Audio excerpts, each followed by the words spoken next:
Wicket keeper batsmen Sanju Samson కు బదులుగా all రౌండర్లు రవీంద్ర జడేజా, శామ్ కర్రన్లను రాజస్థాన్ రాయల్స్ కొనుగోలు చేసింది. సిఎస్కేతో 11 సీజన్లు గడిపిన తర్వాత జడేజా రాజస్థాన్ రాయల్స్ జట్టుకు వెళ్తున్నాడు. ఈ సందర్భంగా ఒక ఇంటర్వ్యూలో సిఎస్కే ఎండీ కాశీ విశ్వనాథన్ మాట్లాడుతూ ఈ నిర్ణయం పరస్పర చర్చల తర్వాత తీసుకున్నట్లు స్పష్టం చేశారు. చెన్నై జట్టు 5 ఐపీఎల్ టైటిళ్లను గెలుచుకోవటంలో జడేజా కీలక పాత్ర పోషించారని ఆయన పేర్కొన్నారు. తనను ఎందుకు ట్రేడ్ చేశారో కూడా వివరించారు.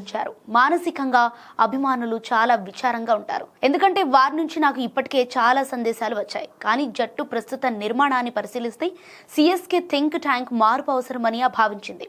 రాబోయే సంవత్సరాల్లో సిఎస్కే తన స్థిరత్వం, అద్భుతమైన ప్రదర్శనను కొనసాగిస్తుందని నమ్మకంగా ఉన్నామని కాశీ చెప్పుకొచ్చారు.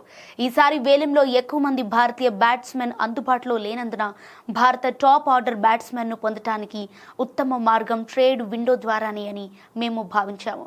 అందుకే మేము ఈ నిర్ణయం తీసుకోవాల్సి వచ్చింది. ఈ నిర్ణయం పూర్తిగా జట్టు యాజమాన్యమే తీసుకుందని, జడేజాను విడుదల చేయటం చాలా కష్టమైన నిర్ణయమని కాశీ విశ్వనాథన్ పేర్కొన్నారు. జడేజా చాలా సంవత్సరాలుగా సిఎస్కే విజయంలో కీలక పాత్ర పోషించాడు.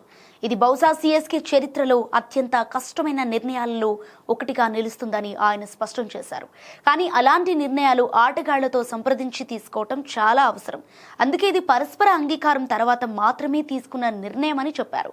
తాను జడేజాతో మాట్లాడినప్పుడు జడేజా కూడా స్పష్టంగా చెప్పాడు, తన వైట్ బాల్ కెరీర్ ముగింపు దశకు చేరుకున్న క్రమంలో తనకు కూడా విరామం అవసరమని వివరించినట్లు కాశీ విశ్వనాథన్ పేర్కొన్నారు.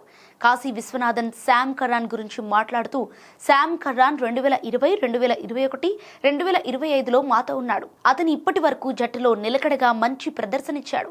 శామ్ కర్రాన్, జడేజాలను వదులుకోవటం చాలా కష్టమైన నిర్ణయమని ఆయన వెల్లడించారు.